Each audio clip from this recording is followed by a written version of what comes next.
Hi, you're watching Saturday in the Woodworking Shop with Andrew Pitts, where we talk things woodworking.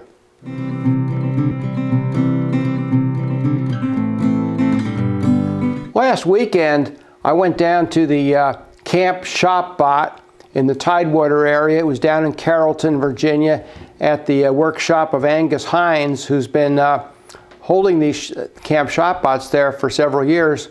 And Randy Johnson from ShopBot came up to run it. Ted Hall, the owner of the company, came up to give a presentation and answer questions. And so it was really interesting. And if you have the opportunity to go to a Camp ShopBot, they're held around the country, you should do it. They don't cost anything. You get a free meal out of it. You get some donuts in the morning. And so you know, it's just a great day. You learn a lot. Well, one of the big things I learned, we were talking about the life of collets. You know, how long does a collet last? You know, here's a collet for my spindle on my desktop. It's a ER20 size collet, and the thinking is that the collets last 400 or so hours, 400 or 500 hours, and you know, we're scratching our heads. Well, how do you know how long you've been running this on a desktop?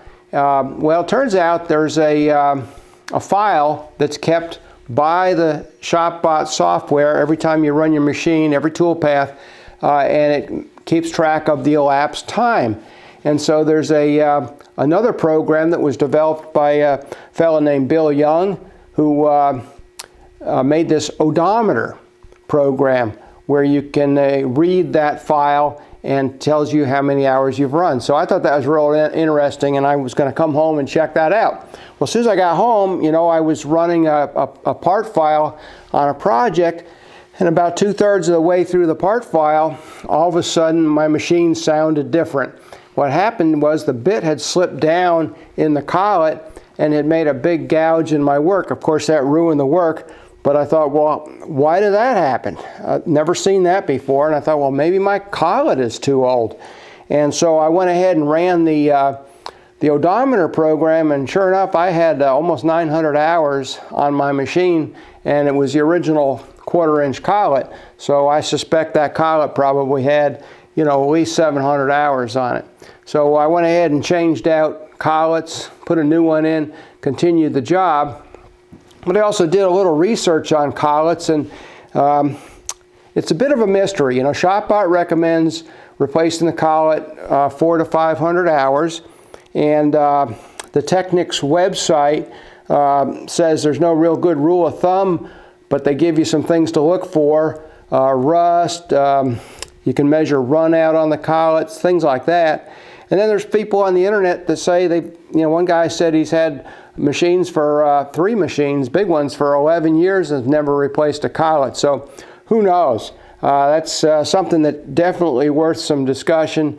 But I did take my collets and I took a magnifying loupe and I looked inside, both the old one and the new one, and they look virtually the same on the inside, so visibly I couldn't tell anything. I haven't done a run out test yet to see, you know, if the old one has more run out than the new one. But one of the big things I discovered was the Technics website says to torque your collet nut to 59 foot-pounds for a ER20 collet using a 1/4 inch bit. Well, 59 foot-pounds is quite a bit, and especially since the ShopBot tool itself comes with wrenches that are 7 inches long. And you've seen me using those on various videos. And you know, trying to get 59 foot-pounds with a 7-inch wrench is really tough. And I think I'd be really reticent to put a torque wrench on my spindle because I'd probably knock the spindle out of alignment. So I'm in a bit of a quandary. How do I get all that torque? Frankly, I don't think I'm gonna. What I'll try to do, I think, is just maybe put a little more oomph into tightening my collet nut using the supplied wrenches. And you know, it's worked pretty good for almost 3 years that I've had the machine, and I've only had one failure, and that could be because of a worn out collet. So let me talk to you a little bit about the odometer and how that works. Okay, so let's talk about how to use this ShopBot Odometer to figure out how long you've been running your machine. First thing is, I want to show you where all this data comes from. Whenever you run your ShopBot, the default settings allow you to keep a file of data, and on my computer it's located in Program Data. If I go down to ShopBot, click that, then click ShopBot 3, and I see a file called spsyslog, and last time it was written to was on the 14th of September, a few days ago, and I'm just going to click on it and show you what this looks like. It's just a lot of data, kind of hard to understand right off the bat, but this log started on February 6, 2013, which is when I first bought my machine, and it's been keeping track of my use all the way up to the very last time I used it, which is down here on the on 2015. The kind of data it keeps, or some of it that's pertinent to what we're talking about, is the name of the toolpath you're running and the elapsed time running that toolpath. So that's kind of what gets added up in the ShopBot Odometer. So if I just, that's probably the last time you really need to see that file, because the odometer takes care of that for you. If I go and click on the odometer, which by the way, to get the odometer itself, you go to the ShopBot website, go to the Support tab, go down here to ShopBot Labs, click on that, and there's a bunch of cool little projects here, and go down a little ways, and here's ShopBot Odometer. And if you click on that, it opens up a page, tells you a little bit about the file. It was made by Bill Young, who was, by the way, at the Camp ShopBot, and he's the one who told us about how to use this. And you can download the odometer. I've done that. I downloaded it to my desktop, and all I got to do now is click on this and let it think for a minute. Notice it makes a couple of temporary files down here, report and CSV files, and here's the data. And it tells me that I've run my machine for 906 hours since I first got it, and so that's kind of useful right off the bat to tell me. But here's even what I think is a neater use, is it has an option to save reports. So I can click on that and save the reports. I'll save them to my desktop so I can show them to you.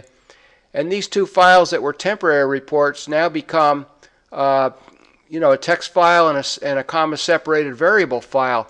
Let's just click on the text file for a minute, and you can see it opens up, and it basically looks like the same report that we just saw in the odometer window, giving you this data, and you can just kind of keep track of everything you've done.